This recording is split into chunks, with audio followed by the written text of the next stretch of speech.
পশুপ্রেমীদের কাছে অনুরোধ, সম্পূর্ণ ভিডিওটি দেখবেন। আর আমাদের কাজ ভালো লেগে থাকলে ফেসবুক থেকে যারা আছেন ভিডিওটি শেয়ার করবেন, ইউটিউব থেকে যারা আছেন চ্যানেলটি সাবস্ক্রাইব করবেন। বাচ্চাটি হঠাৎ করেই মারাত্মক কষ্টে ছটপট ও কাঁপতে থাকে। উঠে দাঁড়াবার বা মায়েদের সাথে বোনেদের সাথে খেলার ইচ্ছে থাকলেও ক্ষমতা থাকে না। এদিকে তার মায়ের বৃথা চেষ্টা নিজের বাচ্চাকে সুস্থ করে তোলার। মায়ের সাথে সাথে নিজের বোনও চেষ্টা চালিয়ে যাচ্ছে নিজের দাদা বা খেলার সঙ্গীকে সুস্থ করে তোলার। এরা কেউ জানেই না যে তার বাচ্চা বা তার খেলার সঙ্গী কোন মনোরোগে আক্রান্ত হয়েছে, আদৌ সে সুস্থ হবে কিনা বা আগের মতো তার খেলাধুলার সঙ্গী হতে পারবে কিনা। আর এদিকে ততক্ষণে বাচ্চাটি যন্ত্রণায় কাতর হয়ে এপার ওপার এদিক ওদিক ছটপট করতে থাকে। দেখলে হয়তো আপনার নিজেরই চোখে জল এসে যাবে। আর এটা যদি আমাদের কোনো মানুষের হয়ে থাকতো, এতক্ষণে না জানি কত হসপিটাল ফেরত হয়ে যেত, কত অ্যাম্বুলেন্স, কত ডাক্তারবাবু চলে আসতেন।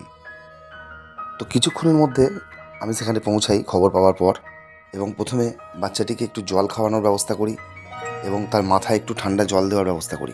মাথায় জল দেবার কিছুক্ষণের মধ্যেই বাচ্চাটি উঠে দাঁড়াবার চেষ্টা করলে তখন বুঝতে পারি যে এর রোগটা হয়েছিল রাস্তার মধ্যে কোথাও, এবং সেখানেই এইভাবে মুচড়ে পড়ে যায় এবং পায়ের ওপর দিয়ে গাড়িয়ে চলে গেছে, যার কারণে একটা পা দিয়ে ও হাঁটতেও পারছে না। অর্থাৎ ডিস্টেম্পারে আক্রান্ত এবং তার ফলে অ্যাক্সিডেন্ট দুটোই ওর হয়েছে। এবারে বলি ডিস্টেম্পারটা আসলে কী। যে সমস্ত বাচ্চাদের, সে ঘরের হোক বা বাইরের, বেশিরভাগ ক্ষেত্রে বাইরেরই হয়, কারণ এদের তো আর ভ্যাকসিন দেওয়ার কেউ থাকে না। তো যে সমস্ত বাচ্চাদের ভ্যাকসিন দেওয়া হয় না, তারা এরকম একটা ডিস্টেম্পার নামক ভাইরাসে আক্রান্ত হয়। আমি যতদূর জানতে পেরেছি এটা একটা সংক্রামক রোগ। আপনার থেকে আপনার পাশের জনের এবং আপনার ড্রেস পোশাক থেকেও আপনার বাড়ির পোষ্যদেরও হতে পারে, যদি ভ্যাকসিন দেওয়া না থাকে। কোনো উপায় না দেখতে পেয়ে শেষ পর্যন্ত আমার পরিচিত সোমনাথ কাঁড়ারদাকে ডেকে পাঠাই, এবং উনি এসে ওর টেম্পারেচার চেস্ট করে। টেম্পারেচার দেখতেই পাচ্ছেন 100 থেকে 105 পর্যন্ত পৌঁছে গেছে, যেটা এতক্ষণে মানুষের হলে হয়তো হার্ট ফেল করেই ফেলতো। এই মতো অবস্থায় ওকে আমরা ঠান্ডা জলে ভালো করে স্নান করাবার চেষ্টা করি, কারণ ওই মুহূর্তে টেম্পারেচার না হওয়ার জন্য আর কোনো রাস্তা বেঁচে ছিল না। বাড়ির আশেপাশে বা রাস্তাঘাটে এরকম অনেক পেশেন্ট দেখে থাকবেন যাদের খিঁচ এসে যাচ্ছে বা অটোমেটিক রাস্তায় বসে থাকতে থাকতে কাঁপছে। অতএব মোটামুটিভাবে তখন বুঝে নিতে পারেন যে ডিস্টেম্পারে আক্রান্ত হয়েছে। আর এই রোগে আক্রান্ত হলে প্রায় 90% বাঁচার চান্স নাই থাকে বলতে পারেন। এত কিছু জেনেও আমরা সোমনাথদা বা ওনার সহকর্মী পিন্টুদা ও ট্রিটমেন্ট করতে কোনো ত্রুটি রাখেনি। প্রত্যেক দিন দিনে 2বার করে সেলাইন এবং তার জন্য যা যা মেডিসিন প্রয়োজন প্রত্যেকটা মেডিসিন প্রয়োগ করেছেন, এবং তার জন্য যা খরচ হয়েছে তার বেশিরভাগটাই আমাদের সোমনাথদা অর্থাৎ নির্বাহকর্ণর সদস্য উনিই করেছেন। এক্ষেত্রে খুব সামান্যই হয়তো আমাকে খরচ করতে হয়েছিল।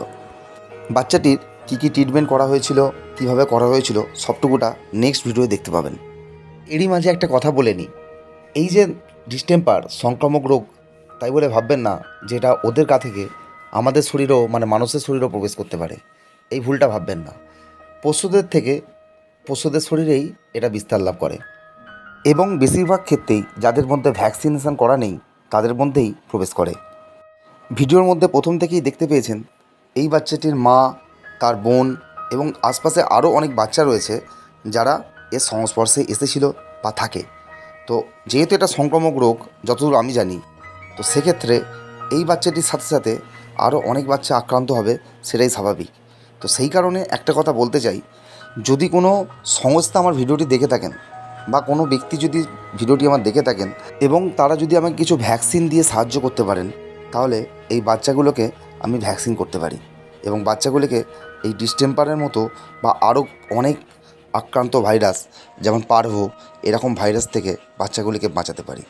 এই বাচ্চাটির ট্রিটমেন্টের জন্য কিন্তু আমি কোনো ডোনেশান চাইছি না, কারণ এই বাচ্চাটির ট্রিটমেন্টের ম্যাক্সিমাম খরচ আগেও বলেছিলাম সোমনাথদাই করেছেন।